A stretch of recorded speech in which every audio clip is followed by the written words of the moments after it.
Hello everyone, I am Laurie and I really want to do a TEDx.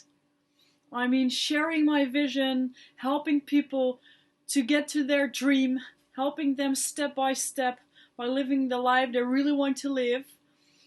And I've learned that if you really want something, you should share that with people, right? Because if they know, they can help you if they see an opportunity. So that's what I do, and that's what I did. I shared with lots and lots of people that I really want to do a TEDx. I shared with people that I do know. I shared with people that I don't know.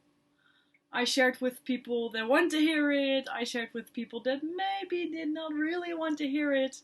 But bring it out there so they can help you. And a lot of people actually came to me and they said, Laurie, you're gonna make it someday. Someday you're gonna stand on that red dot and give your talk to people. They just gave me all these compliments like, Laurie, you're so positive and so enthusiastic. Someday people will feel that energy too and invite you on the stage. I mean, you're so positive, so enthusiastic, so positive and so enthusiastic. So enthusiastic and so positive.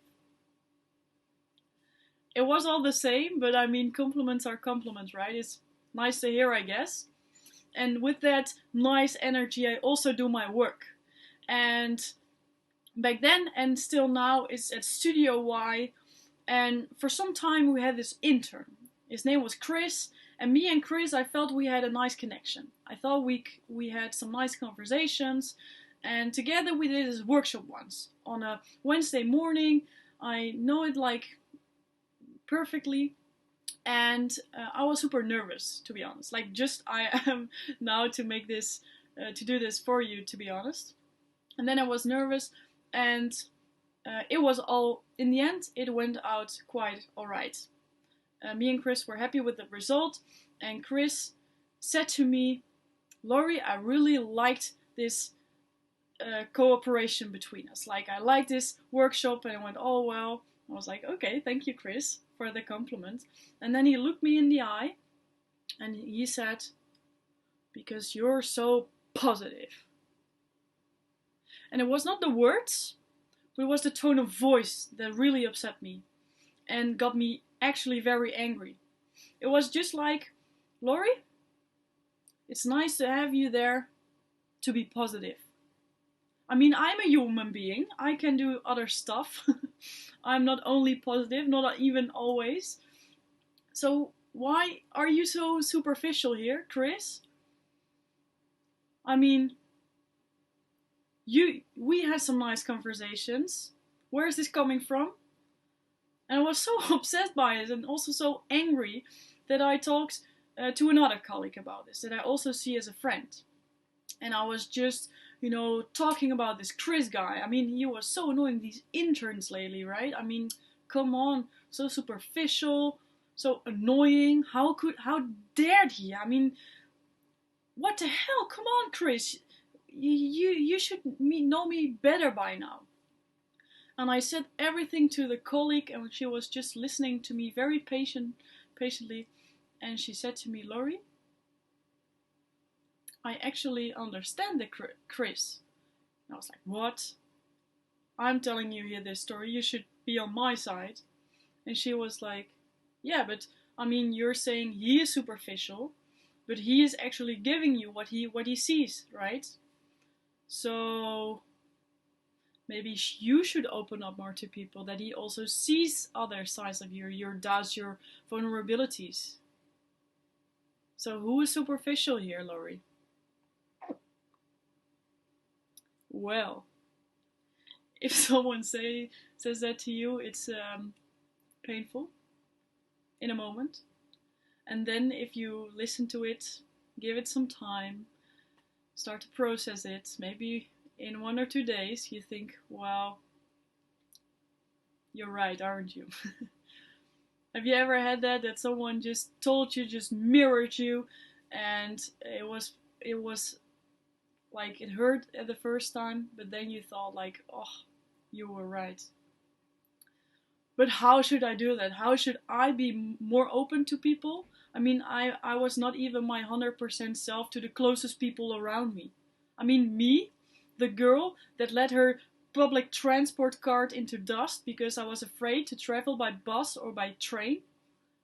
Me, the girl that rather traveled 1.5 hours to university and 1.5 hours back home than to move out. That girl should be more open up to people, strangers. Jeetje, how the hell am I gonna do that? I mean, it sounds terrible, terrifying, super scary at the same time.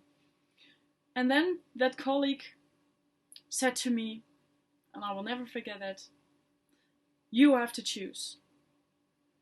Do you want to have a real connection with people? And yes, you may be terrified in the process. Or you want to do what you've always done, but also get the result you've always had. And then I thought, well, better try, right? So that's what I did.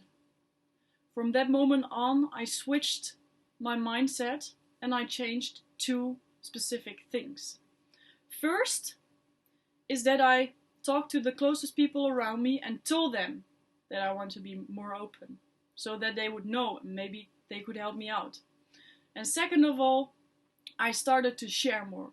Small steps in the beginning, but when I saw the results, it was actually pretty helpful. For example, 2 weeks ago it was my birthday, and like years back, if I would have thrown a birthday party, it would have been a big fat party with some loud music, a lot of people, and some cheap beers, you know? I mean, that's what the popular people do, right? Big fat party, lots of people, big loud music. And 2 weeks ago, I completely changed. I had this nice small birthday party with some really good friends. We played some board games. We sang karaoke. I mean, isn't that lovely? That's lovely, right? That's real joy, at least for me. And it was also visible in the present. Like way back, I would get this bottle of white wine, expensive bottles, you know, money, also books with small letters. But if you really know me, you know that I don't like small letters in book. I like them big and short chapters with a lot of pictures because I distracted very easily. And I don't care about money. I rather have experiences with people, you know, that's what I think is important. And I don't like my wine, I like really nice special beers. And this year was completely different. Alleen, one of my friends gave me a camper trip to a beach together. People even sang a song for me that was about my life and what I'm doing, and they were absolutely clear that they know me with the jokes they made. So this whole experience started to change. And it was not only my personal life, it was also my professional life where the changes started to happen. I started to communicate more about what I really like to do. I mean, first I was just doing the things that needed to be done, right? Because if you don't really know what you like to do, then you're the one that doing all the stuff that needs to be done. But if you start to communicate about it, people will also find you for that tasks. So, for example, I was an event manager, not because I'm an event manager, no, because I like to organize stuff. I like to structure things. I like to keep track of the process and really hold that planning in my side. I also like to give pitch training. And that's because I really like to help people to get their story out. And also to tell people my story, to talk on stage. That's what I like to do. Tell people you can do that with stories instead of only facts. That's what I like. And you know what's funny? Like before, I had all this, you know, that terrible feeling, all these catastrophic scenarios in my head, from everything that would have gone wrong.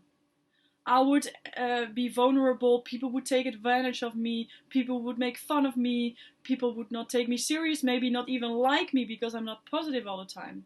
But it was the complete opposite that was happening. People were so open and grateful actually by me opening up, and people started to open up to me.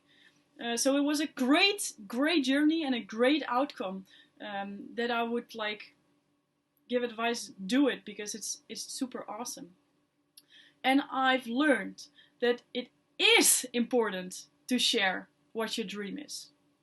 But maybe not only about what you like, but also to make a real connection with people, that they start to learn why you like it so much and where it's coming from.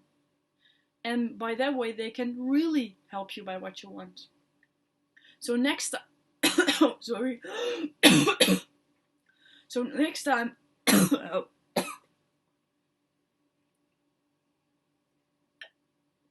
oh, that's also real people.